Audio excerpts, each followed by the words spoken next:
Welcome to the afternoon session of the first academy we'll run on the Chicago template. My name is Frank Scholte. I'm the product manager at NiPo Software. We will go to the Chicago template this afternoon. We will talk about the syntax of the Chicago template, explain the features of the Chicago template. We will record this session, so there will be a recording available later. It will take about 90 minutes, at least the morning session took 90 minutes. As always, I have muted all the lines. If you have a question, please type that into the chat box and send it either to everyone or to the host, and I will pick up your question and ask it at the appropriate time. I will now hand you over to Jeroen Stap, who is your presenter today from the Amsterdam Help Desk. Good afternoon, everyone. As Frank already said, we will take a look at the NfieldChicago template and specifically targeted for how to script that in ODIN. I will first go to a bit of the global agenda for today. First, a bit of introduction on what is NfieldChicago and how was it created. For that, we also have to do a small recap probably of ODIN syntax for those who are not completely aware of how to script with regards to templating and themes.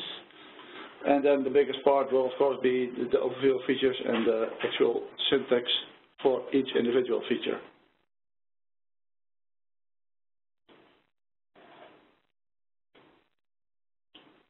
Okay, the introduction. What is so new about NfieldChicago compared to its predecessors? It's been built from scratch. It's a completely new template because it's also now device aware, with the intent to have it device aware also in the future for online surveys. So it works both for online surveys and for Enfield KP. We changed things compared to the Enfield Amsterdam and Enfield Barcelona template with regards to the UI render and UI options commands. In the past, we were mainly dealing with UI options commands, and UI render was only used occasionally. In NfieldChicago, you will see that UI render is used quite a lot. The UI render command is used to determine what rendering format you want to use for certain question types. So do you want to render things as a code list or as a slider? So that's the basic representation on your screen of the question. How do you want it to look? The UI options will be the additional parameters which you might need for that rendering.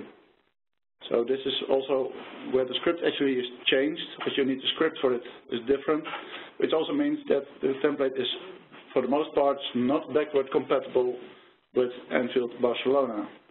So if you want to switch from existing questionnaires from Barcelona to Chicago, you will have to make changes to your ODIN questionnaires.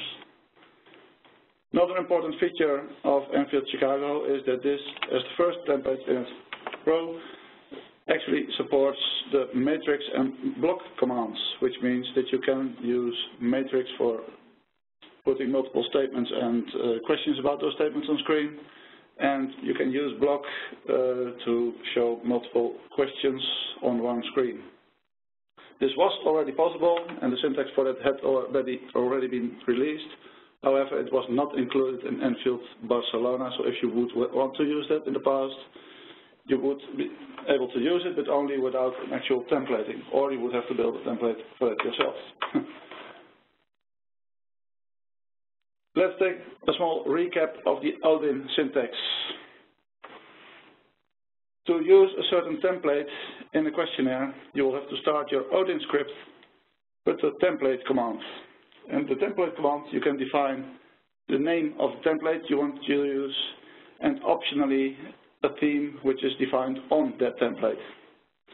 So if you look at the example on the right, where we have a bit of ODIN syntax, here we first start with start template Enfield Barcelona, which means that from this point on in the script, the rest of the questionnaires will be shown in the styling of the Enfield Barcelona template. However, if you look here, in this line we say template NfieldChicago, so this means that every respondent who actually hits this command in ODIN, so except for the ones who pick no here because they use the goto, they will continue with NfieldChicago. So question 2 will be styled in NfieldChicago templating. And depending on the routing they have picked, question 9 will either be shown in NfieldChicago or Barcelona if they picked code 2 at question 1, because they will immediately jump here. Be aware of this, that you may use multiple template commands in your questionnaire, because sometimes you may find yourself in a position that a certain feature is not available in one template but is available in the other template. It's very much possible to just switch for that specific template or specific question to another template if you need to. And of course, just as a reminder, if you would use any themes on those templates, the themes are limited to the templates they are defined for.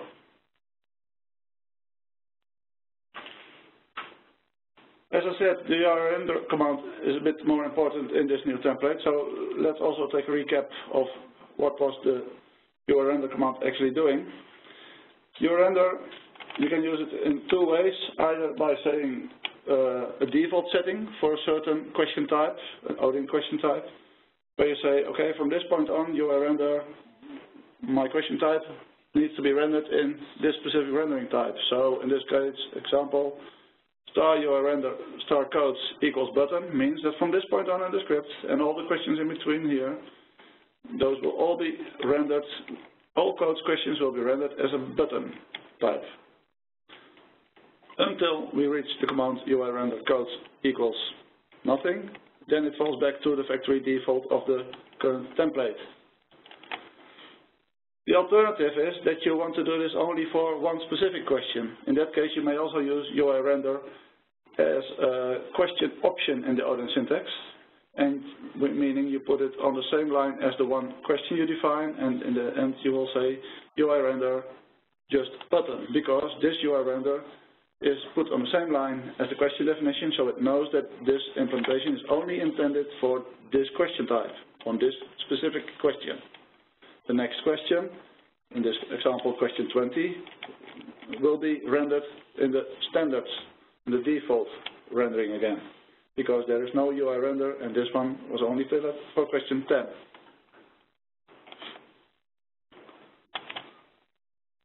The UI options is just a command to specify specific parameters which you want to give to the template, and that's just like you have a setting where you put the value after the equal sign, and if you have multiple settings you want to provide to the template, you can put a semicolon in the end and repeat a second setting. So this is nothing new, we have seen that in the past as well, but just in the recap. The new things we have, well, at least the new things which are supported by the template, are the block and the end block commands, and the matrix and the end matrix command, both used to put a combination of question on screen. Block and block simply means I want to put multiple questions on the same page. They can be independent, or they may depend on each other if you would use if or control statements. I will not go into the full details of these syntax for block and end block. The full syntax you can find in the documentation for the Enfield Scripters Guide. There these commands have been written out with the full options you can use here. Maybe one thing may be relevant for our session today for the matrix command, because the matrix actually functions similarly as a repeat statement in ODIN. You refer to a specific number of items you want to repeat with matrix n, that is the number of times you want to do something, and usually that will be showing a fixed number of statements or a certain number of statements. And those statement texts will come from a certain question, and that could be a dummy question or an actual question which you have asked. If it's an actual question which you have asked, it might even be a multiple question which you want to use as a control as well. So then you can use the W or the N to specify that you only want to show a specific subset of the statements from that question, just like the control statement in ODIN works. So this is just a very brief overview of these commands. Once again, if you need the full syntax, please check the documentation for that, which is already available to you.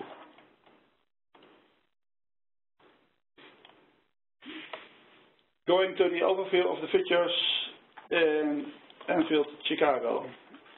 We have a whole list of features which are possible in NfieldChicago, and there is overlap with Enfield Barcelona, of course, but there will also be new things, and there will be other things which are available in the old template, but not yet in NfieldChicago. We'll have to see what the biggest demand is, where future development will be. What we have, if we just go through them quickly, we have introduced a welcome screen, which you can use to make announcements within the questionnaire and have it a bit styled a bit more nicely.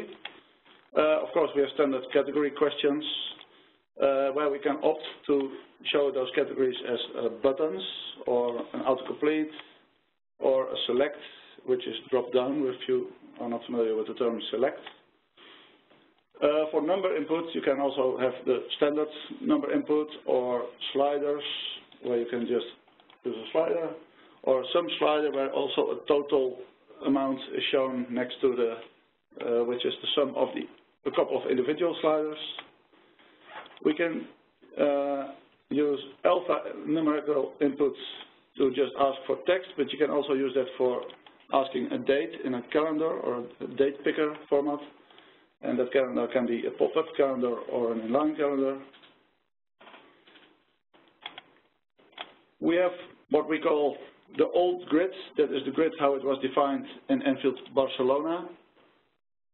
But we would certainly want to replace that with the matrix if we can. But for backwards compatibility a bit, we still include the old grid so that you can still use those questions where you have an old form question with a lot of scale items. That same approach can also be reached, of course, with the matrix, as I just said. But we also have another classic mixed matrix where you can put a lot of questions in a big table view on your screen. And besides that, then we have some other features like the radio sliders, where you can use sliders not for numerical inputs, but for categorical inputs. A star rating with the additional feature that you can actually opt to change the pictures yourself now. And what actually has not changed a lot, but is still there, is the audio capture, the video show, or the photo capture. This actually hasn't changed with regards to syntax, but because of the new styling of NfieldChicago, we have also updated the styling of these ones a bit. So that is a bit of an overview of the features, and we will now go to see all the individuals in the next slides. To start with, the welcome screen. The welcome screen is in ODIN syntax a page command. And the page command is of course already known to you, but what is new is that you can use kind of like bulletin board codes for a title in the page and a salutation in the page. And if you see an example here on the right, you could put the title, which will be shown big on the screen, and the rest of the text will be shown as a white card on the page, where you have another heading, which is Hello World in this case, and then a lot of text, which will just be shown on the page. I think this will be the point that we should look at an actual example in Enfield. I have my questionnaire here, and I will open it in the preview. And here we have that question. As we can see, this was the title of the page, NfieldChicago, and here we have the salutation, Hello World, and the rest of the text, which is actually shown on this white card on the page. What you can also see here, not directly, but if I do some tricks, is that we have included the device awareness to NfieldChicago. This will be the default view, how you would see it on a normal page in the desktop application of a computer normally. But if we have to deal with smaller screens, for instance a tablet or a phone even, then we can see what happens if I decrease screen size.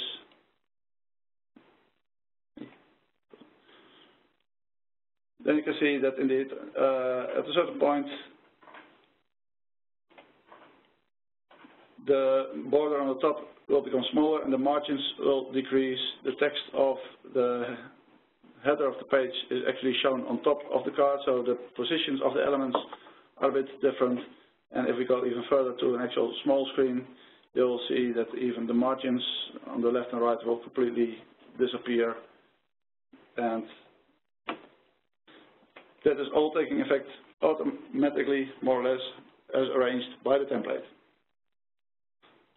So this the template which decides that the current page is either shown on a widescreen device where you have like a computer desktop, which you have to, or an intermediate format like a tablet, or the smaller formats like phones or the smaller tablets. There are, of course, in the tablet region, you can. It depends a bit on which device you use and the specs of the device. If it's determined to be a small screen or medium screen, so that is not a hard fixed definition. If we would look at the syntax of this one, which was of course pretty straightforward, let's go to the questionnaire. That's what we have here. It was also in the presentation, right?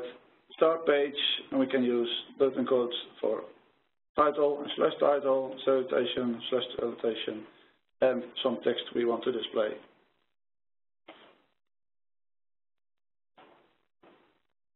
I'll click next to go to the main selection question. Again, what we see here is actually a codes question in ODIN, and I've defined a codes question with a lot of subroutines to be able to show you the next individual parts of the template and go through them one by one.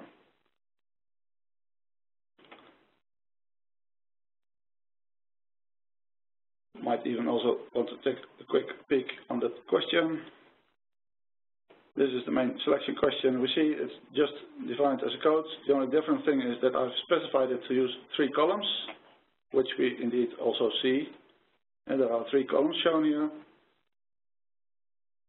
And I use some headings, and for each, after selecting any of the categories, we will go into a specific subroutine to show the details of that item.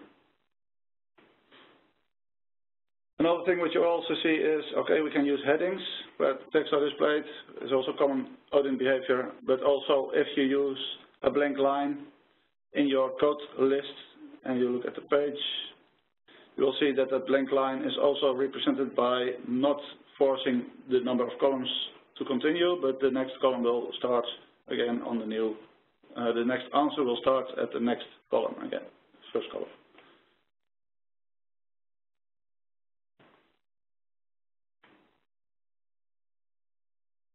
Okay, so that was the small example on the welcome page and a quick view on the codes.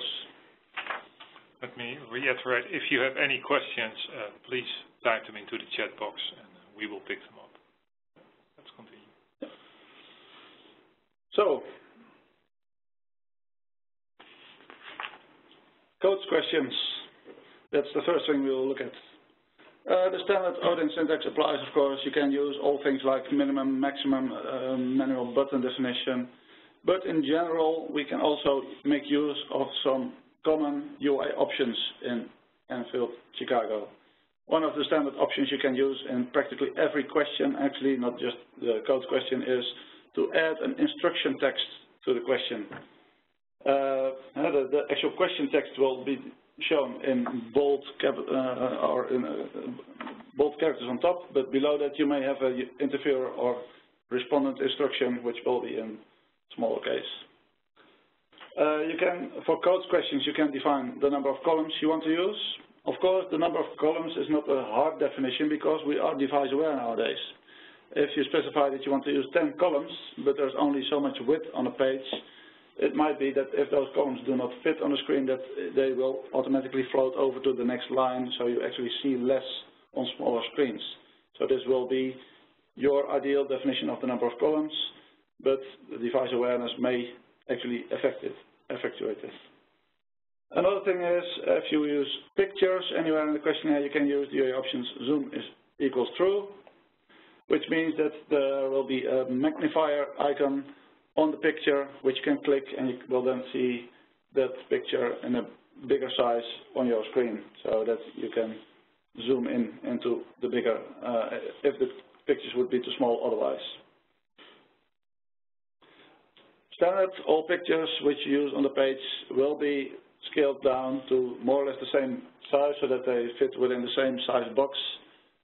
So that gives you a better overview and outlined page layout, which more or less means that you do not have to focus too much on making sure that your pictures are all of equal size when you use them in your survey. Still, of course, it makes sense to not upload extremely large pictures because they will be big files and they will slow down certain processes for syncing, for instance, but also if you have a lot of pictures to load on one page, that could also delay the amount of time needed to show the page.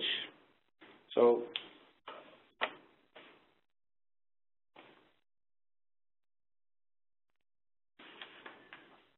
looking at some specific rendering types for code questions,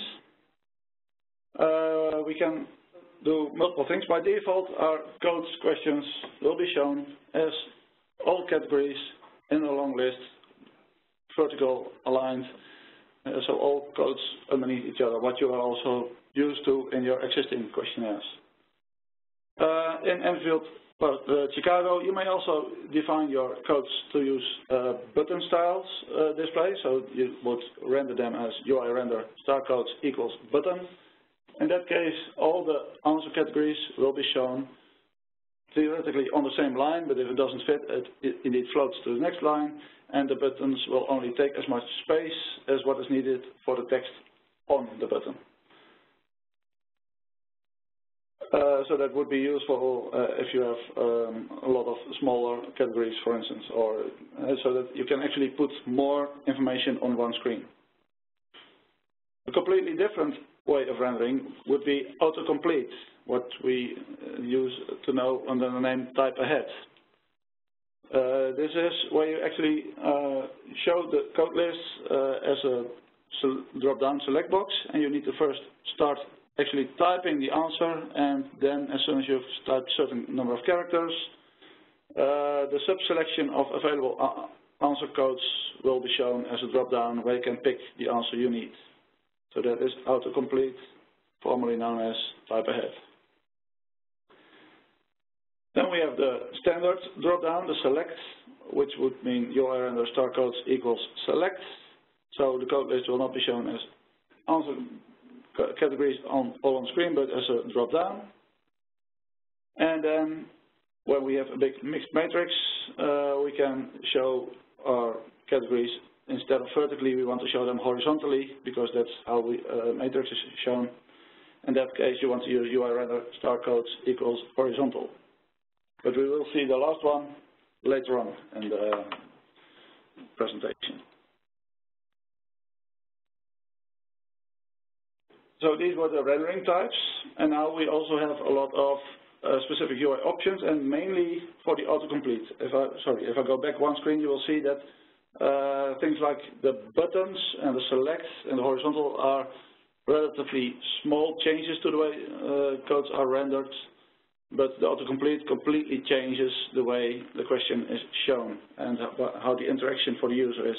So for the autocomplete, we have some specific additional UI render commands which you might want to use. The first one, no results found. If there is a default text when the user is typing text, but it's not available in the predefined list we have, then it would by default show no result found, but with this UI option you may change that text, which can be useful if you would want to have different translated files or just a specific text for a specific code list. Like if you are looking for a car brand, then you can say, oh, that car brand is not in our list. If we would look at the option modes, there are two modes in which the autocomplete functions. It either looks at any character in the predefined code list, or it can look at starting characters of words in our predefined list. So if you have the Netherlands, you could start with an E and it might still show up if you have the standard mode, but if you only want to look at the start of words, the character E is not in one of the beginnings of the words, it would not show up. So in that case you might opt for the option mode equals autocomplete.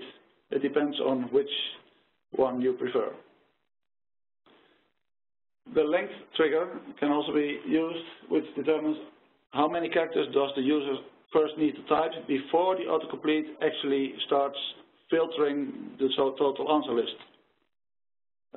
So if you have longer words and it's not relevant to already limit that after they have typed only one or two characters, because that would still generate a long list, then you could say, well, I want to force them in this example, UI options length trigger equals 4. They first have to type 4 characters, only then the filter will be applied to the total drop down.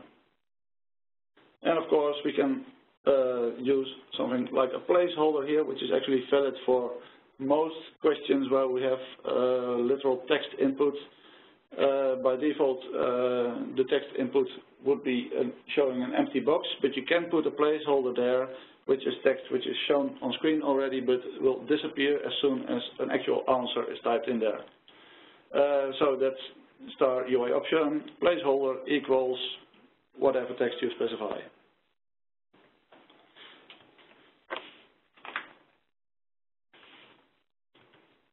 Okay, it's nice to see all those syntax, but how does that work? Let's take a look at an actual example in our questionnaire. So we said we were looking at category questions. We'll see all examples of these.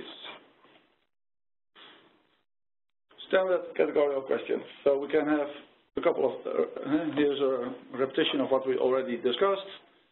We can specify an interviewer instruction or user instruction, where we say instructions equals specific text. We can define code lists in a certain amount of columns. And if we use pictures, we can say that we want to be able to zoom into pictures. So the first question we will see is a list of answers, all in one column. So this is the default behavior. The question text on top, and a long code list, and we have to scroll down vertically until we reach the bottom. Here we can also have another specify, and we may have custom buttons with star but, but by default all shown in a vertical alignment.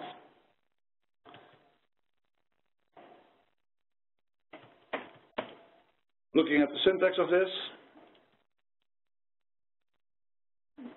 I'll have to find my subroutine, category questions. Here was our initial introduction page. I'll scroll down a bit. This is the first actual question. So we see it's a standard codes question, straightforward, with 2 buttons defined, and we have a UI option with an instruction, but if we go to the right, you'll see that there's not much else, it's just a bit of text.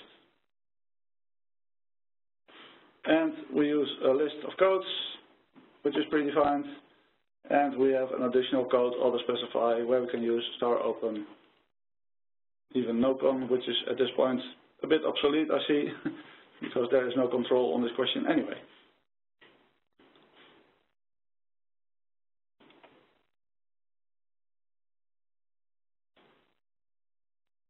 The next question definition is a similar codes question, but now defined where the answers would be shown in 4 columns. So quickly peeking at the syntax. This is question 20, similar setup, but difference is we have included the setting columns equals 4. For the rest, the question is the same layout, the same specification, but we now use 4 columns. This also, of course, needs to fit on the page. If you use a smaller screen, then you can see that, okay, 4 columns won't fit on the smaller screen, so then we'll still see just 1 column. And the layout is adapted for that.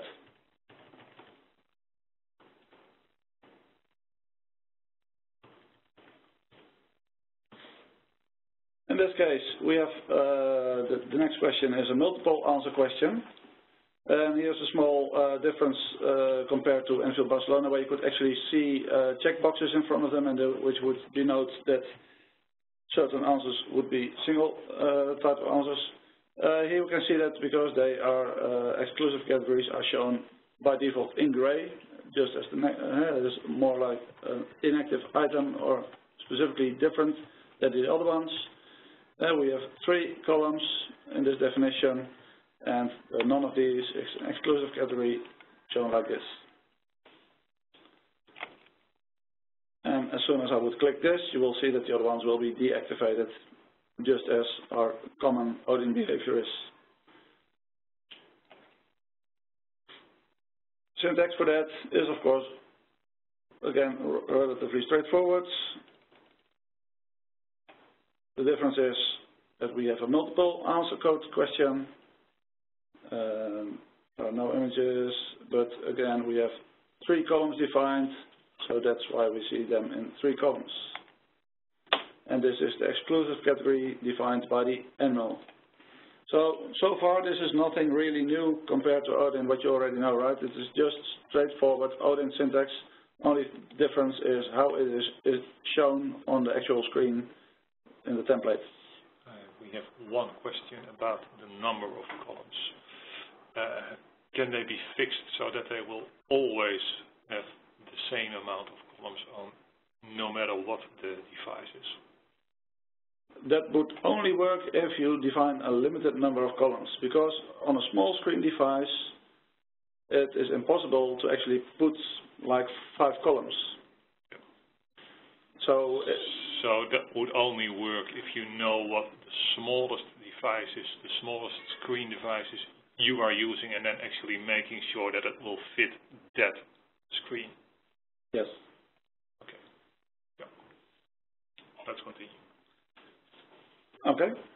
So this was the multiple answer question, and we can include an instruction.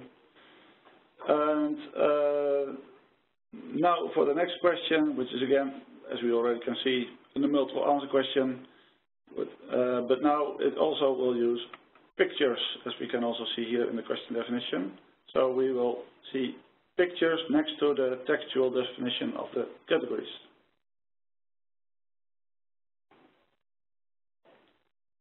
And here we have the pictures.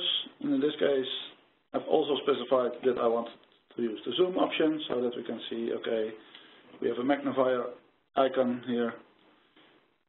Again, we have used 3 columns, and as you can see, for instance, by this picture, even though this picture is lower in height, it is still shown in the same height as the other pictures on the screen.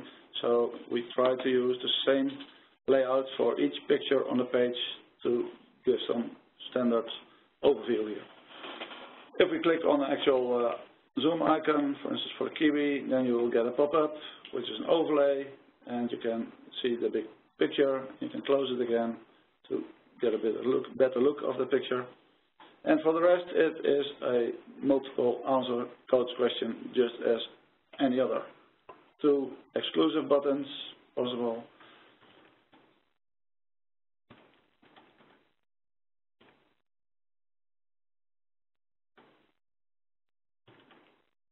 So that concludes the part for the standard category questions.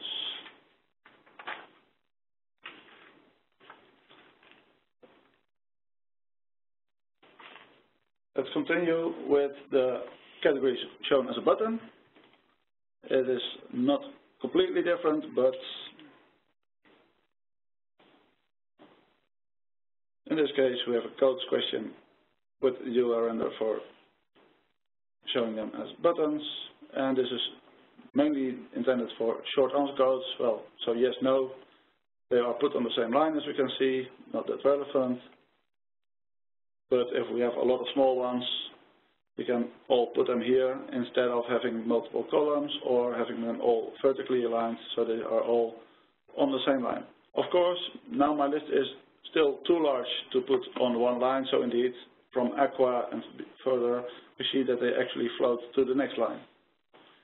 Would we decrease the screen size again, then you will see that it will even float further.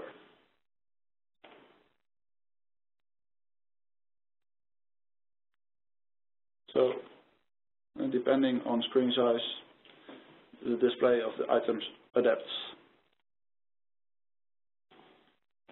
We have one question about the zoom in the picture. Can you show the script for that zoom option? Oh, sorry, certainly. The zoom was already, it is relatively simple. We have the pictures on the page, and then the zoom is actually an option, a UI option on the page. So we have here all UI options with an instruction, but if I go to the end of the line, I'll scroll there, and you can see that we have defined this one as columns is 3 and zoom equals true. So it is just a simple UI option. Yep. If you do not include this, then you will not see the magnifying icon on the images.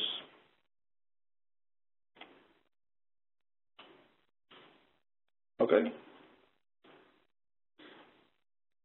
Now for the next one. This was code as a button, or categories as a button. Now categories as a select, or otherwise known as a drop down. In that case, the UI option is just the placeholder can be used here, and the UI render would be select. So the same question where we have to pick a color, but now as a drop down.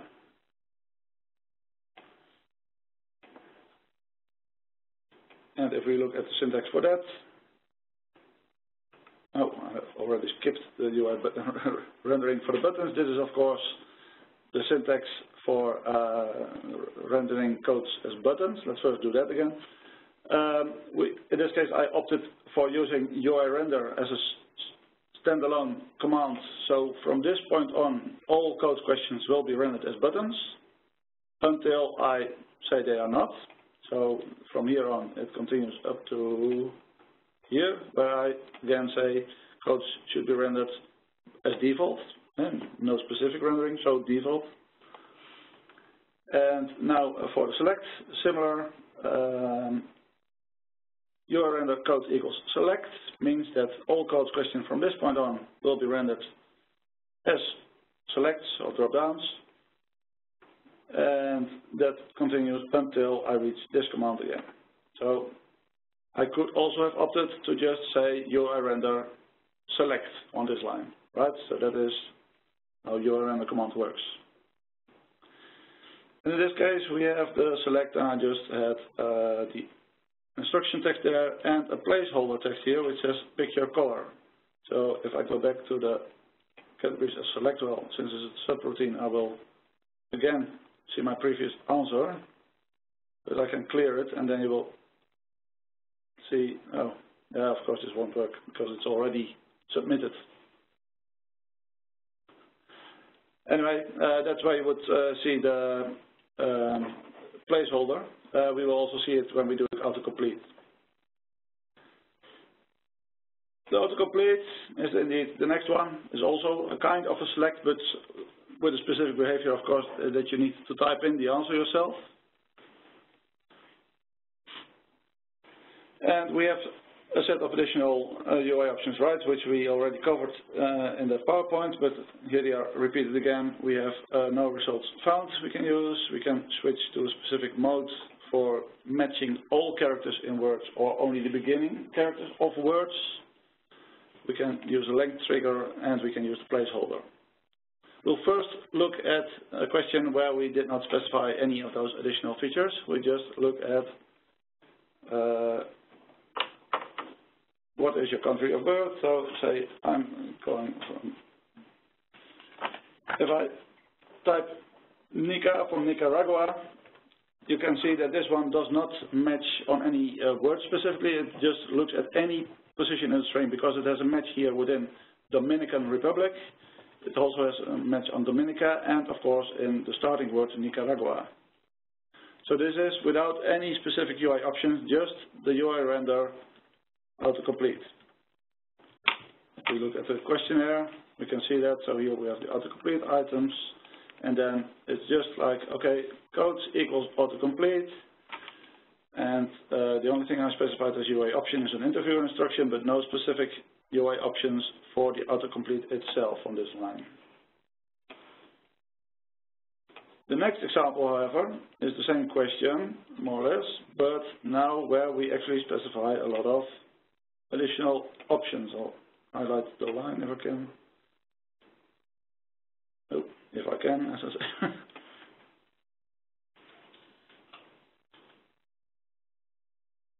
So here we see it. We have a placeholder. Oh, scrolling is pain. Placeholder should say, type the name of the country here. If nothing is found, it will say this country was not found. So specifically for this question, because we asked for a country, it says something about the country then. And I also use a length trigger of 4, so autocomplete will not function until I've typed in 4 characters. And the mode equals autocomplete, so I have to type in at least 4 characters. It will only look at full words for the first position from the word and not take parts of words in the middle. So let's see how that works. What is your country of birth? If I again type Nicaragua, oh sorry, this was the one we just had, right?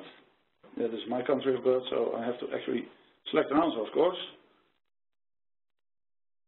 But for my models, country of birth, you can see that we first have to type the name of the country here. So this is a placeholder, nothing shown yet. It's not the actual answer, but it's the placeholder.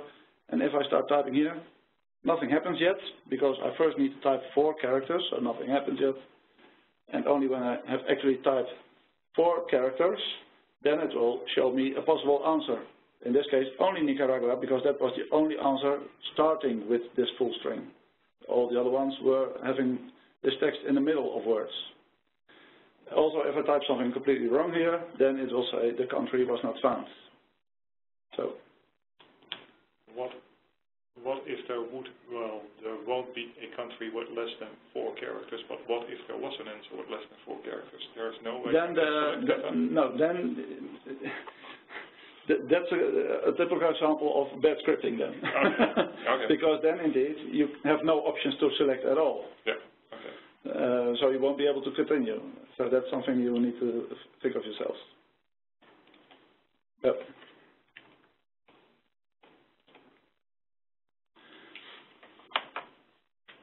So that concludes the bit of categories, but then rendered as an autocomplete, which actually more or less covers all the category items we have. So if there are no other questions, I will continue with PowerPoint about number and text questions. I don't see any questions coming in, so okay. Any further questions? Yeah. Okay. Oh yeah. One question? One. Can we use search using special characters? So things like ringel S in German. Or it takes any character in the strings of the definition of the category. So okay. Any character should match. It's just text-based character matching. Yeah. Okay. As long as it's available in the answers. Yeah.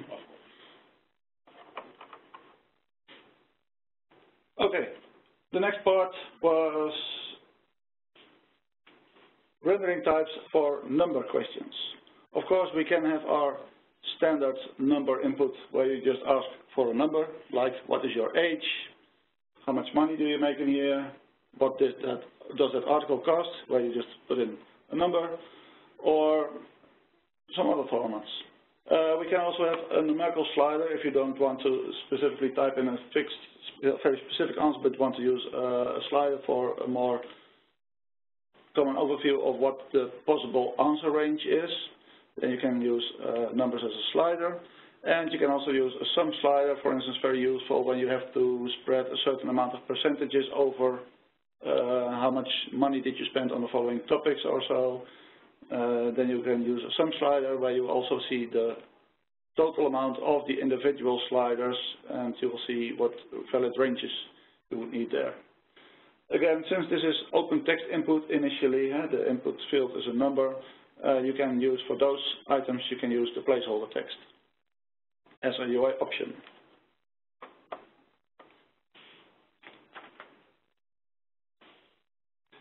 Specifically, the sum slider is of course a bit more specific in what it can do and how it works, because how do we define sum slider that one of those items is not actually an item to select ourselves with the slider, but is the total of the other ones?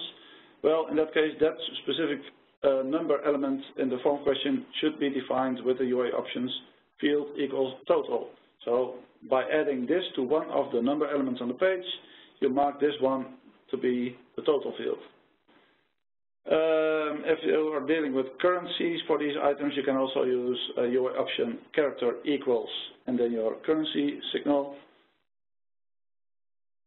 And besides that, we can show a chart next to it. So instead of showing the actual numbers which you have picked by using the sliders, it will then show a chart, a pie chart, where all slider values are also shown so that you can easily see what is the biggest portion and what is smaller. We'll see that in a moment when we actually see the example. And if we use a pie chart, we are able to specify the colors we want to use for the pie charts and also for the slider bars then. So that's a specific UI options for the sum slider, which is actually number input. Other type of input is, where you also type in specific answers, is alpha numerical input. And, well, alpha questions is just text input, and it can be alpha or it can be an open question, nothing special there. But there is one which is special, and that would be the calendar rendering type. In case you want to use a calendar or a date picker, if you know that word better, in that case we can show a calendar where you can pick a date for a certain field, and that date will be stored in your alpha field. We have actually two types of calendars nowadays. It is either the calendar where you can still see the actual date which you picked as a string, and there will be a button which you can click to actually pop up the calendar, or you can have the inline calendar, which is the next slide, I think, where they will be shown immediately on the page without having to click a button first. For a calendar, you have to specify what format you want to use for the date. And the format here is the same as what we used in Enfield Barcelona, so you can use the same string definitions like here we have the example of format equals YY-MM-DD, where YY means the full year in 4 digits, and the months as a number, and the date as a number. But you could also have capital M, which would mean the month as a name. In that case, you also need a bigger alpha field, of course. It needs to fit in the field you define. And we can also use restrict to specify the limitation of what the valid dates are for this specific field. In this example, restrict equals -1 year or +1 month, so counting from today. So it would either be November 2014 or somewhere December 2015 in this example. The YY, the year, should that be specified as 4 or 2 digits? 1Y means 2 digits, so YY means 4 digits. And if you only want to use 2 digits, you only specify 1Y. But this is exactly the same as Enfield Barcelona. Okay. So this is standard UI options you would use for any calendar type. You need to specify the format and possibly a restrict. If you want to use an inline calendar, then you would not use UI render alpha equals calendar, but then you would say UI render alpha equals inline calendar, which means that you will show the calendar immediately instead of showing an alpha input box. If you have two of those on the same page, you may even link them together by also specifying a UI option range equals from or range equals to, so that they are both connected to each other, that you can actually specify a range. For instance, one was your holiday. What was the starting date? What was the end date? You're asking for two dates, but they are linked together. The starting date may not be earlier than later than the end date, and vice versa. So that's specifically for calendar. Let's look at how that all looks in NField. First, so we have number and text input. Let's first take a look at the basic number input.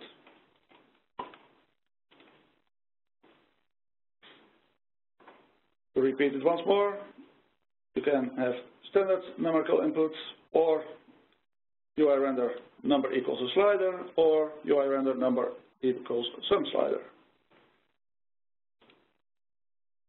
Standard number inputs. How much did you spend during your stay? Okay, you can enter a number here, 500. We have also a spinner box here, which you can use. And also on your mobile devices, the number is actually shown as a number, so it means that it will show the keyboard with only the digits, which you can select here. So for the rest, this is straightforward. Also with scripting, if we look at the script here, number questions, it is just a question of type number, where we have a minimum and a maximum defined, and an instruction text, but nothing else. Oh, a placeholder, enter a number. That's of course also possible. No other limitations here. For the next question, we already see here, which will be rendered as a slider. In that case, we have one number, but it could also be, like this question, a form with multiple numbers is also possible, and then those numbers will be shown as the slider. And the slider ranges from minimum 1 to a maximum of hundreds. This is automatically picked from the ODIN syntax here, so the slider knows that this is the range from 1 to hundreds. And this also has a placeholder for the accommodation, but nothing else. So let's see how that looks by clicking next. What percentage of your total budget did you spend on your accommodation? And now I can use the slider. And instead of using the slider, I still see the number input here, which I can also use. So I could type 80, and it will show slider on that level.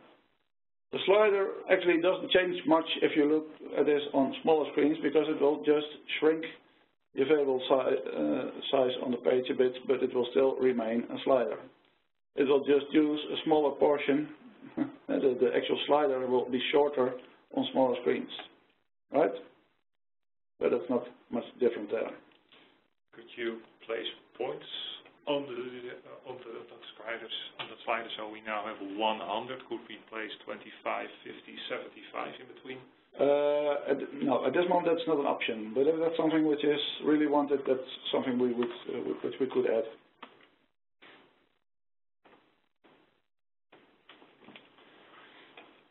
Going to the next question, which was our Sumslider.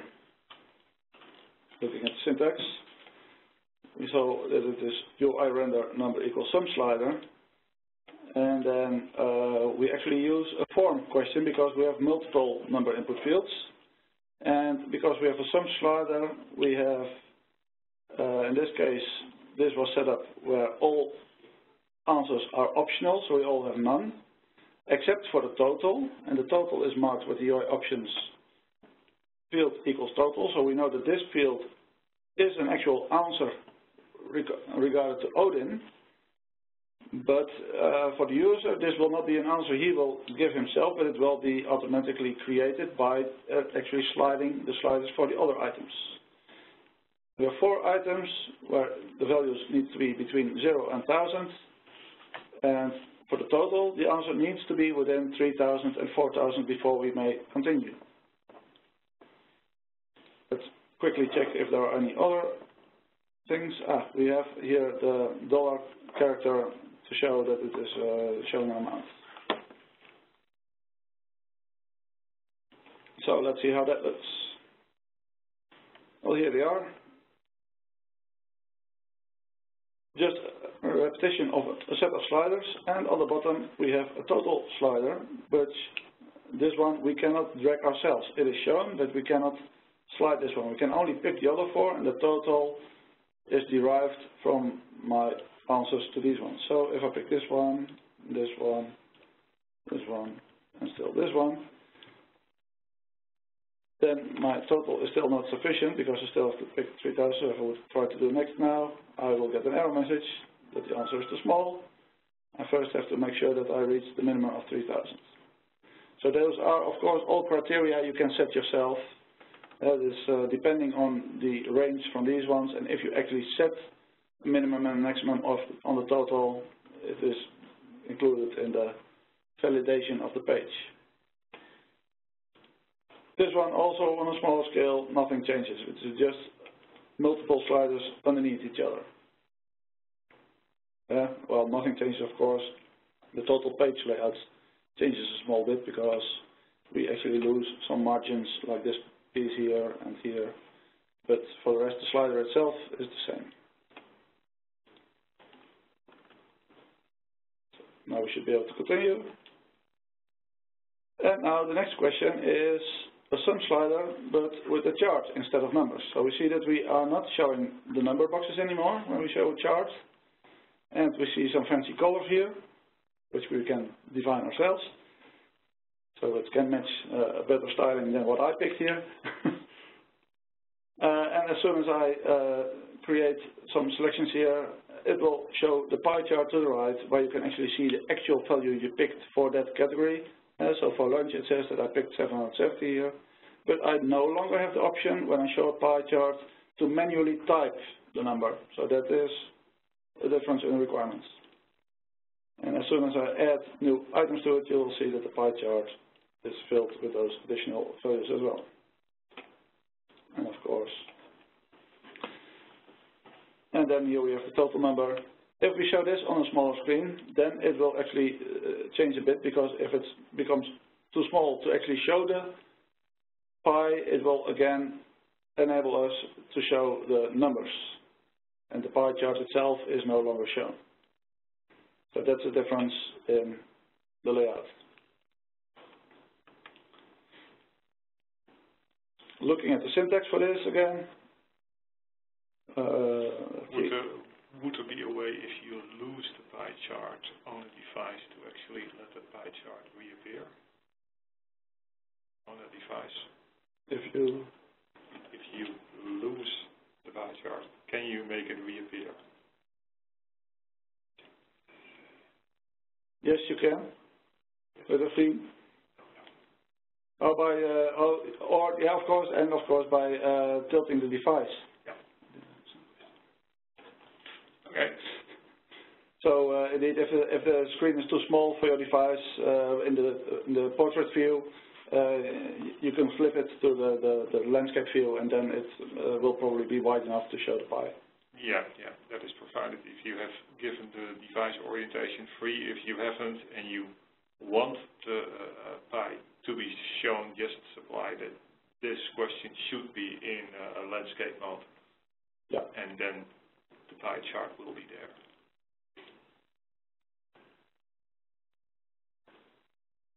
So that is overall what we can do with number input. So we have standard number input, standard sliders, or sum sliders, where you actually have a total field, which is the sum of the individual other items. In this case, what actually did I do for the charts? Let's take a look at the definition. Could you put the total on top? I think the current definition is that the total is always at the bottom. but I haven't tried. We could. We actually haven't tried it. Yeah, this was not specifically part of the specification we started with, but looking at how we define this, I would not be surprised if it would simply just work as well when we put it on top. Okay. But that's perhaps if we have some time in the end, I don't know, it depends a bit on our timing schedule, we might give that a try, but otherwise I would postpone that for now. Okay. What I wanted to show still is how we define this is indeed by, we say chart equals true as a UI option, and we can specify a number of colors. If you have more colors defined in this, like in this example, I have only 5 or 4 elements which will be colors, and I specified like 9 colors, then it will pick randomly 4 colors from the set you define. And if you don't specify enough colors, you will probably repeat the colors you already defined. So. And this is where you set the color of the pie charts, the yeah. color of the segments of the pie chart. Okay. So these are the hexadecimal color names, right? So HTML style.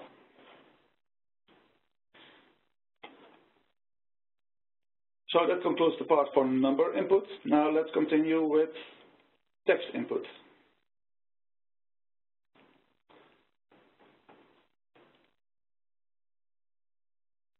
Standard text input is, of course, either an alpha question or an open question in ODIN. So, name the nicest building. What was it, the Wilson Tower or so? Not sure. Is that an official name? I don't know. I've actually never been to Chicago. Or if we have to describe more text, then we have the alphanumerical input in an open question. You have a bigger field and you can type unlimited text.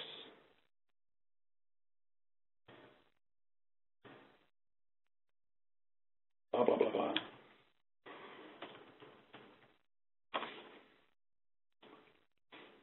And of course, we can have a form where we ask for multiple elements, just like we could in ODIN. And it's just a form question where we have multiple items with alpha and number fields.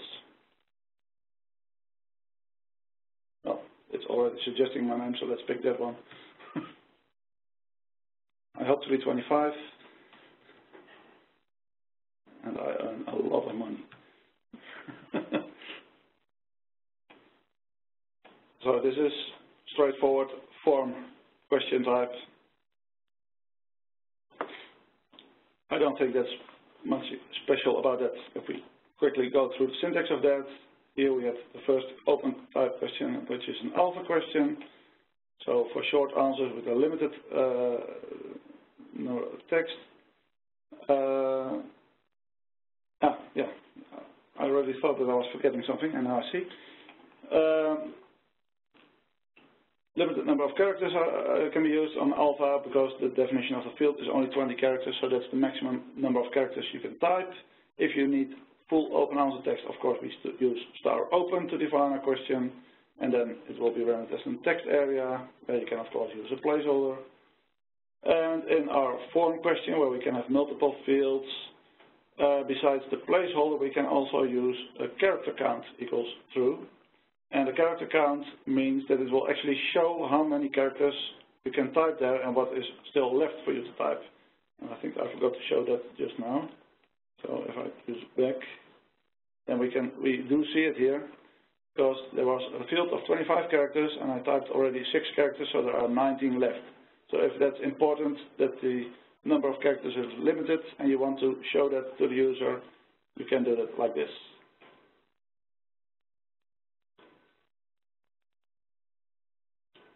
So that's standard text input. And now we get to the calendar, which is also text in the end, where it resides in the script, but we ask for a specific type of text. Of course, we ask for a date. So just as a reminder again, what was the syntax? It's just an alpha field, but we can use UI render alpha equals calendar, and then each alpha field will be rendered as a calendar pop-up.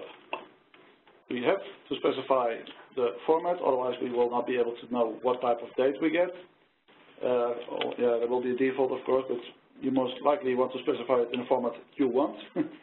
And we can use a restrict to specify a date in the past and a future date. What is the valid range? Not necessarily the past, but a from and a to date, which is the valid range for this calendar itself. So, for example, when did you arrive in Chicago? Well, I arrived in Chicago, and in this specification, it assumes that I already am in Chicago. So, perhaps on the 3rd of November, and then when will I leave? I will leave on the 26th, or earlier. Let's take a look at this question in the ODIN syntax. Here we have the pop-up text, the information page. But actually this question here was where we actually use a block. I could also have scripted this differently with a form question, but I wanted to show you that block works. So here we have a block question where actually two questions, question 117 and question 180, are shown on the same page. So we see them both immediately. And we see that in this block, all alpha questions are rendered as calendars. And for the first one, question 170, I specified a UI option, but I restrict that the input I can put there is from this date, -1 month, until today, which is 0.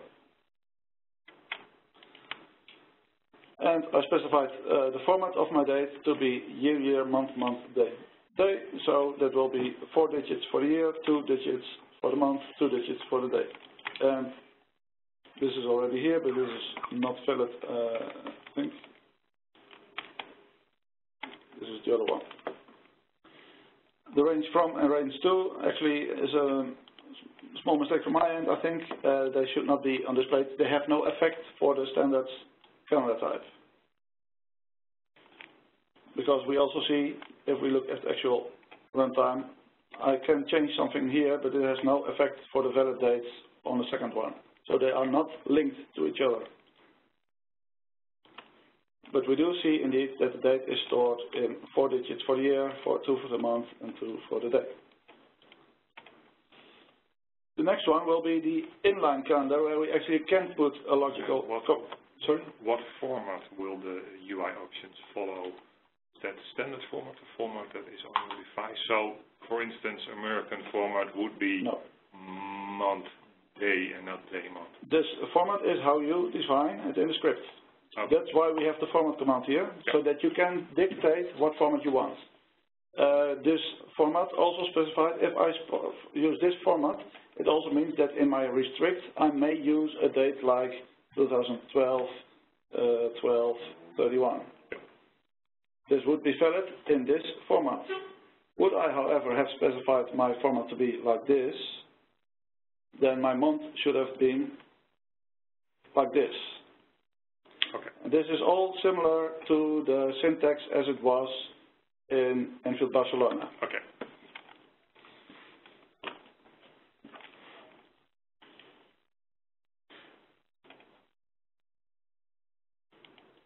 Okay.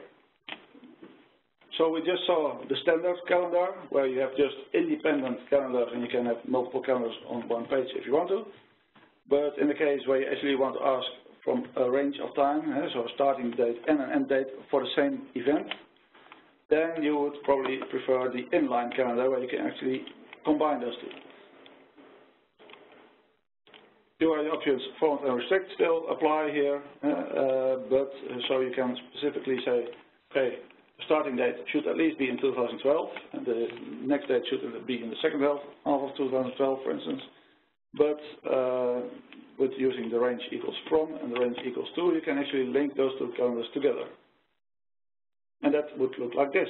We immediately see the calendar, so we don't see the actual text box where the date is filled in, but we have to pick calendar, and in this case it asks for a pickup and a drop-off for a rental car, so that is one full period which are linked, both of them are linked to each other. So, and initially it's going from today on until somewhere in the future. But as soon as I pick my starting date on the 18th, you will see that the drop-off date also is extended, that you cannot select 12 to 17 anymore. So there's a logical combination. And vice versa, of course, if I select 26th as my drop-off date, I would not have been able to pick it up at the 27th. So 26 here has an effect on that calendar as well. So this is what we call an inline calendar with a range for a combination of both fields. When we look at the script, it is more or less the same question. The block with the rendering in the inline calendar, and we have the same format for specifying the date and restrict, which is applied initially, but the first one I specify as my from calendar, and the other one is the range to, so that's how they are combined with each other. This also means that it is, at this point in time, not possible to have multiple items of these on the same page. So you cannot ask for 4 combined dates.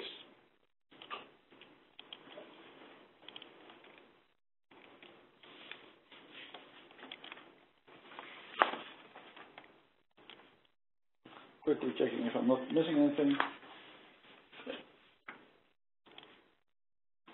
Okay, if there are no questions about these fields, I will continue with the next part. I don't see any coming in, so. Okay. Then we'll continue with the grids. The grids we used in the past, and the grids how we want to use them in the future using matrix. What we applied in NfieldChicago is the same type of grids we could use with a form question using a lot of skill items. The same syntax is included in Chicago, so if you have such questions, you can just copy and paste them in your script and they will work in NfieldChicago just the same. Of course, the look and feel is slightly different, but as you can see here from the syntax, it's just UI render skill equals grid row, which was Enfield Barcelona style scripting, and then UI options for what items you would want to do, that it is a grid and that you have multiple grids possibly, and for each skill element you would have to specify for which grid that skill element belongs to. So I'm not going to explain this syntax in detail because this is Enfield Barcelona syntax, right? In the matrix, we can do more or less the same, but then with the matrix command. Instead of using, if I go back, sorry, instead of using separate statement text like we have here in the codes within the form question, those statement texts would actually come from the question the matrix is referring to. And the number n determines how many of those statements we want to show. So normally you would of course pick all of them unless you would want to use a control or only use limited number of them with specific reason. Matrix is defined with, matrix and end matrix, but of course the look and feel for these questions can be a bit different than what we were used to in Enfield Barcelona. So let's immediately skip to the example of that in the questionnaire.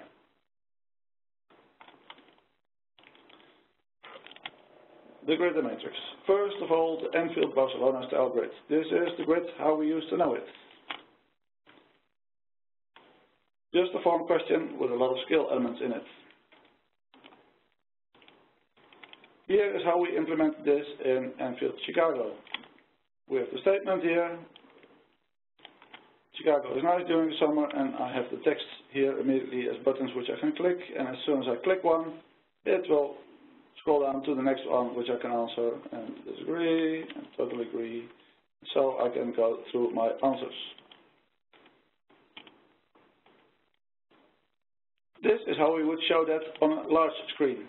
But you can imagine that if your screen size is a bit smaller, you quickly run out of available space and you have to scroll both horizontally and vertically, or text would be cut off really ugly. So we looked at the design of this, and when we show this on a smaller device, we will actually show this completely different. This is still on a big device apparently, but when the device becomes smaller, we first, in the tablet style, we say, okay, we'll just put the question text above it instead of to the left of it. And if we even go smaller, then you will see that the whole page layout is completely different. We ask each statement one by one as a separate card. So here we have the statements one by one, and the cards, I can actually answer them, and they will slide away, and then the next card appears until I have answered all the cards. And then I can continue with the next block.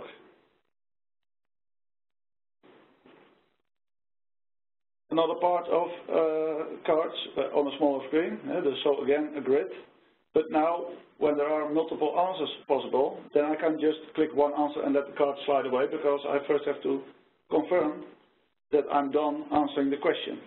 Because for this statement, I could say, yeah, all these three statements do apply for this history museum. Can I go back to a previous card?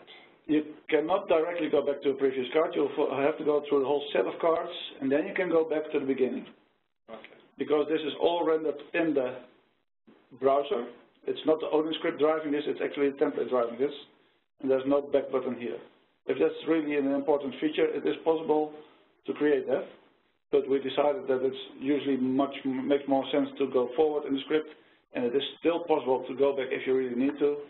But similar to the... If you want to correct a mistake that you made on the previous card. Yeah, then you have to do them all again. Okay.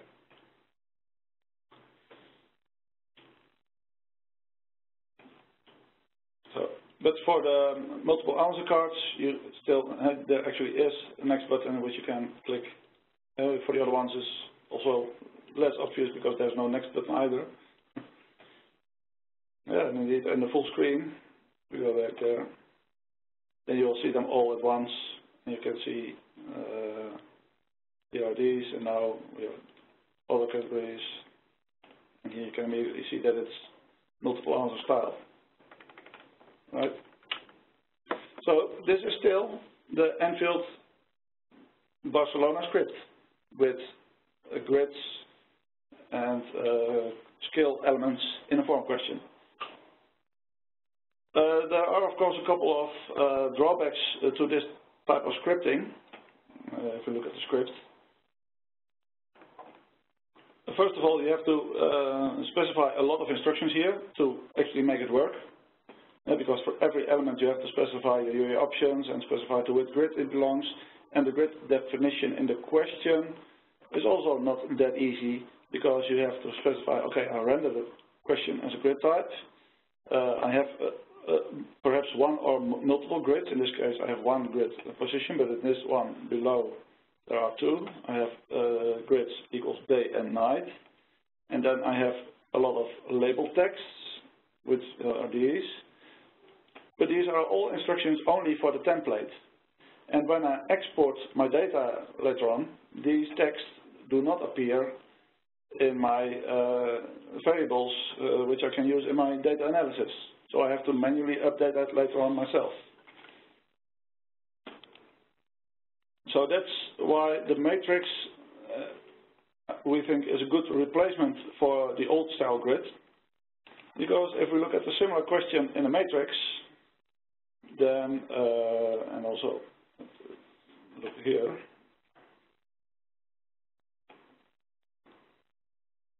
in the standard matrix, we have more or less the same effect.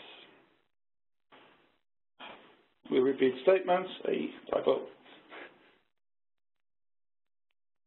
And we can also apply other useful features like randomization of the full matrix, so all statements can be randomized easily or in specific order. And this gives us much more flexibility in the script. And the look and feel for the user is pretty much the same. Same answer boxes, and again, also when I decrease the screen size, the matrix is also rendered as individual cards which need to be answered. One question, if the fee control works with Chicago. I will answer that question because it's more of a scripting question. The fee control is more or less obsolete with the matrix question, because you can place a control on the matrix question which actually determines which statements are shown and which statements are not shown. So the fee control with the matrix question is no longer needed. If you want more information about that, I refer you to the ODIN scripting manual. Yeah. Indeed, because if we look at the syntaxes of this question we just looked at, where we have this matrix, then my statements are simply shown in a quotes question. In this case, it's a dummy question. I'm not actually asking it, but I'm only using it to fill the statement text in my matrix, because the matrix is repeating to 10 items, these 10, because they refer to question 30, which is this one. And within the matrix, I only have to specify the questions I want to ask. So, do you agree? Yes or no? And here ends the matrix. So about what we just saw, those 10 statements were defined with this matrix by going through the 10 categories of question 230 and just asking all of them. And what do we ask about them? Just a code question.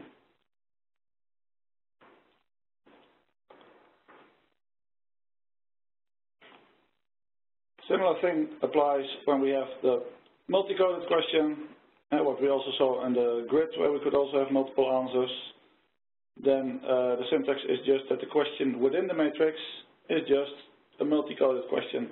And in this case, I've also marked it as none, so that it's not necessary to answer it, and you may skip it.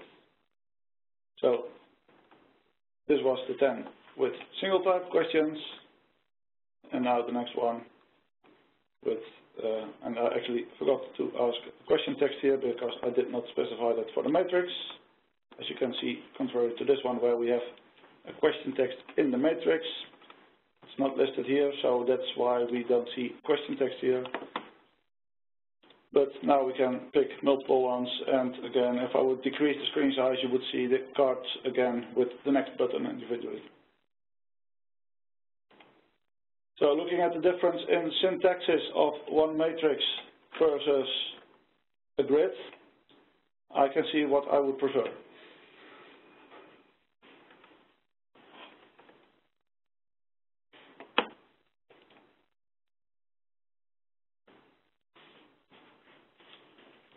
Okay, so that's the basic matrix where you just have statements and you have some rating questions or characteristic questions about those ratings statements. We have some other examples as well.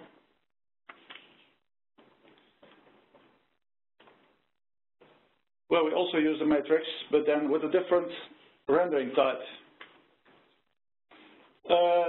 For instance, we can use radio sliders, which is also sliders, but then not for number inputs, but for categorical inputs. Like what features do you agree match with this product or whatever. And you can say, okay, what's the most important feature? You can use a radio slider. It's a different way of asking a single type question. And we also have the rating, where you can actually ask for a rating for something, how good or bad is something, and you can ask that with a number of what we by default use a star rating, but now also possible to use your own images. Let's take a look at how that looks in ODIN. First, the radio sliders. Single type question, but then shown as a matrix and sliders used to display it. So what do you think of the price level in Chicago regarding eating? It could be either low, average high, or very high. And similar for accommodation. So it's actually a single type question, but shown as a matrix to have a different look and feel for the user. Might be more interesting, appealing. Not much more to say about this. It's very straightforward in its display. One thing is important though, if you have a long description text here, be aware that if you look at smaller screens, the sliders will also decrease in size, and the text may start to overlap, and there's not much we can do about that, so be aware that your description text should be short in this case. So that would be the radio slider. Looking at the syntax, it is relatively simple again. We have our statements, we have our ratings we can use for those statements, and the only difference we do is for the matrix we specify that it's not a default matrix, but it should be rendered as a radio slider. So the UI render command on the matrix using radio sliders.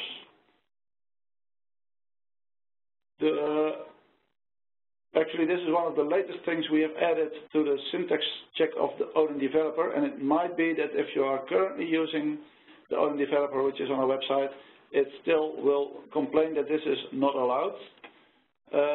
We expect to release the latest ODIN developer with installer really soon, so that it will also show you that this is properly supported.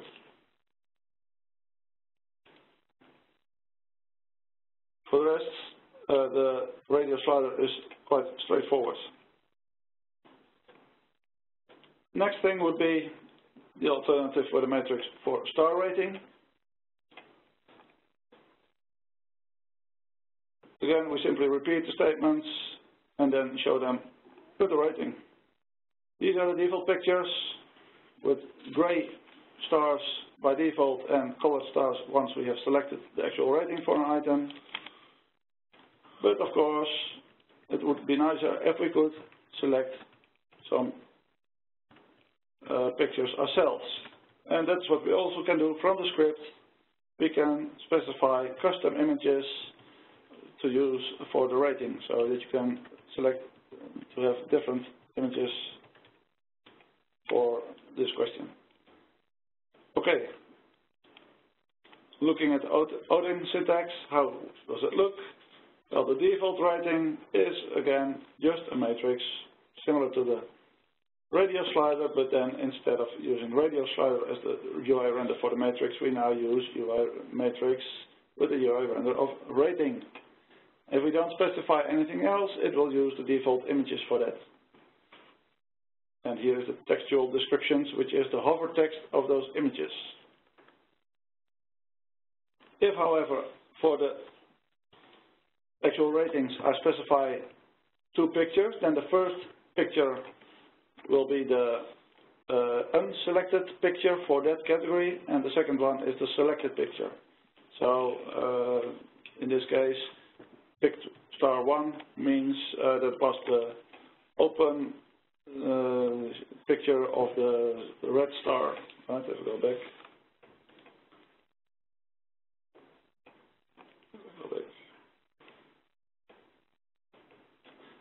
That would be this pops. Oh, I already picked it again. And so for each individual category, you can specify very poor has 2 pictures, poor has 2 pictures, this one has 2 pictures. Each element has 2 pictures, one which is in the unselected state, and this one would be the selected state. But for the rest, the matrix syntax makes it much easier to create these things. And that actually brings us to the next question, which is the mixed matrix. The mixed matrix, I will first go back to the PowerPoint, I think. In the mixed matrix, we will show a lot of elements on the page about where you can ask multiple questions about a certain statement, and show them as a big table on the screen, which may contain alpha questions, number questions, and code questions, all about that same statement text, or person, or item, or whatever. They are all shown horizontally, and for that we use the matrix command with UI render equals mixed. The codes rendering, this is where we see back the horizontal UI render for codes questions, which we saw in the beginning of the presentation. Because the question layout of this is completely horizontal, you also want that the codes question will probably need to be shown as a horizontal list of statements. So that's what you can do, or you can use codes equals select to make a drop down for your code questions. Also, because of the design of this question, it can become quite large, and this has multiple effects. One of the things is that you may run out of available page width, which can have a drawback, but if we would use this on an online questionnaire, in the future perhaps, then we can also say the UI options full width equals true, which allows it to use the full browser width instead of only the width which is by standard available.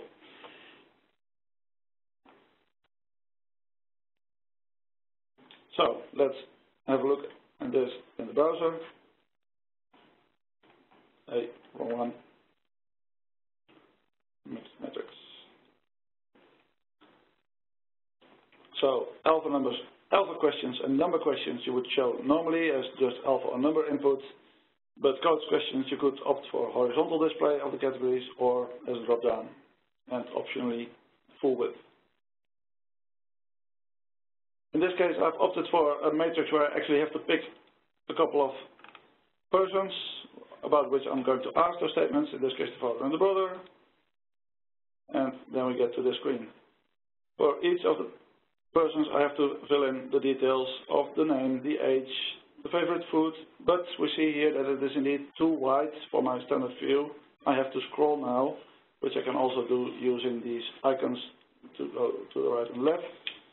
And was 25, right? Okay. My favorite food is sushi, and I do have a driver's license. In this case, it's a drop down. So here we see a horizontal category list and a drop down next to each other. Can you use open questions in a mixed matrix? You can, but you will certainly see that when you do that, the open questions is a text area box, which is pretty large. So that would mean that the amount of space needed for this display would need an extreme amount of space. So you would certainly have a lot of scrolling horizontally and vertically. So I would not recommend doing that. You can, but you will screw up your matrix. Yeah. Technically it's possible, but I would not do this to my interviewers or respondents. And same applies to more question types, because it's still a matrix and we still define just questions within the matrix, so the question will be shown there and rendered at the spot in the line. Another thing which you need to be aware of is indeed that if you apply a lot of vertical statements and you apply a lot of horizontal questions, this page itself can become really large. And a really large page means loading time, generation time and loading time. So it can also, if you make it too large, it can have a drawback in waiting time for the interviewer or respondent.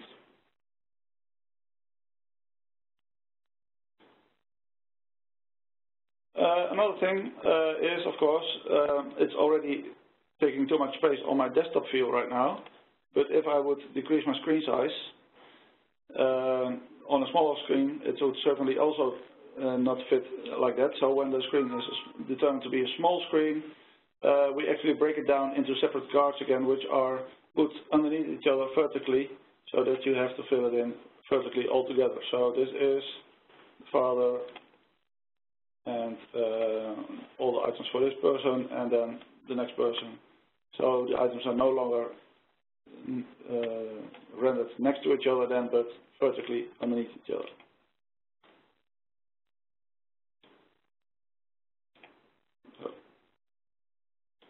The next question is the same, but now with the full width applied. You can still see that there is still, I need still to do some scrolling because my actual screen size on my desktop, which I'm using right now, is still pretty limited, but on the bigger screens, which many people use nowadays, so for the online respondents, this might make sense because then you have to scroll less on a big display.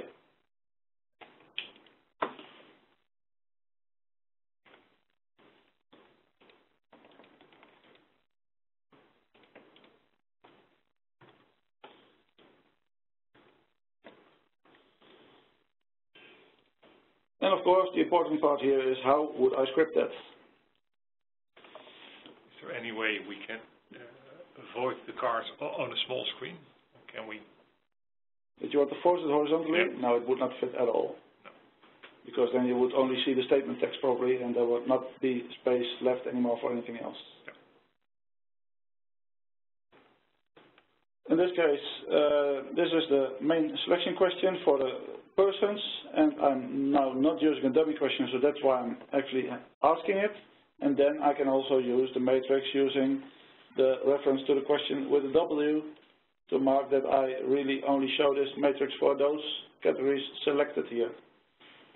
The matrix is rendered as a mixed matrix, and inside it I just use simple questions like the alpha question for the name, a number question with a maximum for the age, a codes question for the favorite food, in this case rendered as a horizontal question, and finally the driver's license as a single type select, UI rendered select question, so it becomes a drop down. So that is the matrix. And the next question here. One question about the matrix. Can you, how do you access a particular item in the matrix? Like, for instance, in a repeat, you can use the star R. Yeah, in the matrix, you can use the same, but then you use the S character to refer to the question item. So it's like if you need to know what the answer for the driver's license was for the third person, you could say Q360S3. Okay. Yep. This is also, by the way, in the documentation, which was already available. Yep. So the second matrix which I show, the mixed matrix, the only difference here was the UI options full width equals true, so that this matrix actually uses the full width of the page as an exception to the standard where on a really large screen you would have a left and a right margin on the whole page, just so that you can use all those options. And that actually brought us to the last piece of this example and training on the NfieldChicago template. Let's see. Not completely. It was the last piece which we actually have to demo in the online preview. We of course still also have, the audio, video and photo options, so we can use audio recording, we can use photo capture, or we can show video files. The syntax for this has not changed at all, and the effect also was already rendered by the Enfield itself, so it has not changed for NfieldChicago. The only thing we did do was, of course, because the whole look and feel of the Chicago template is a bit different than Barcelona. The colors, for instance, are completely different. So we did update those visual elements to the NfieldChicago style, and for that purpose I've just included some screenshots of how that looks. So here we have the audio playback, where it is in the same greenish NfieldChicago style with a recording button, and once you stop the recording you can play it or re-record something. When we have video playback, we'll just have first the play button, which will then pop up the video playback. Depending on your device, it's either full screen, depends a bit on the video player which is installed on the device. After it has played, it will actually show the actual question where you did show the video, and you may still restart the video if you need to. So if you want to replay it to be able to specify something.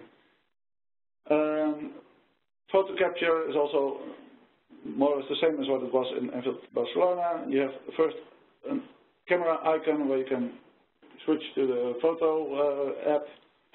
After you've taken a photo, then you'll see the actual photo in your questionnaire, and if it's not correct, you can click the photo or the camera button again to capture a photo until you've got the one which is good enough for your use. And that is the end of the presentation on NfieldChicago. Okay. I'm going to wait a bit to see if there are any further questions coming in. Let me reiterate one thing.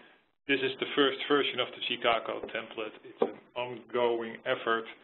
We will continue with the Chicago template after it has been released. and we will add more features to the Chicago template. One of them is the transpose. The other features are the interactive types that are known in Barcelona but have not been put into the Chicago template yet. In which order we will do this has not been decided yet. That's something you can have an input in.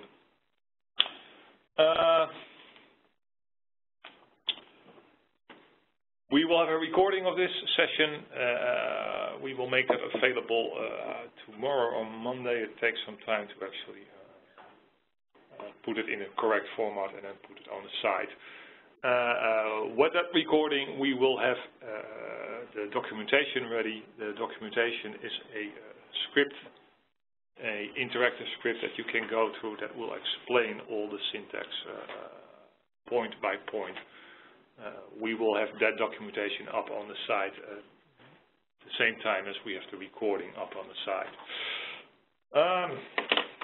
Then what leaves to me to say is that the next session of the NIPA Software Academy will be December the 3rd. It will also involve the Chicago template. This time we will talk about theming and templating. One thing we have open for this session, which was the question whatever we could use the total in the sum questions. On top of that, I will actually take over the presentation because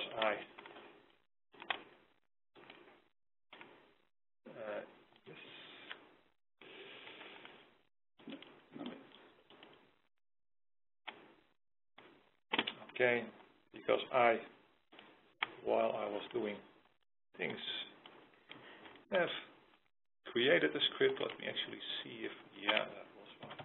Okay, no longer logged in.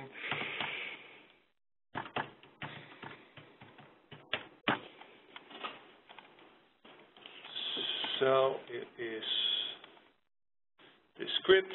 Let me start it. This is the standard where you see the total on the bottom. And as you can see, it counts up. I can do next. Next one, the total is actually on top. And as you can see, it slides out of view. So I even made a third one where I put the total straight in the middle. So it's always in view. And you simply do this by, let's take a look at the script, putting the total here in the middle, or putting the total on top here, or here putting the total on the bottom. So that solves that open thing. That's it. If there are no further questions coming in, let me check that one. I need to open the chat box for that.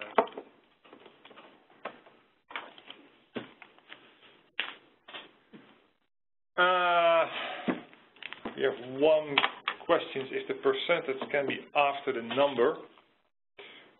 No, it cannot. That is one of the things that we will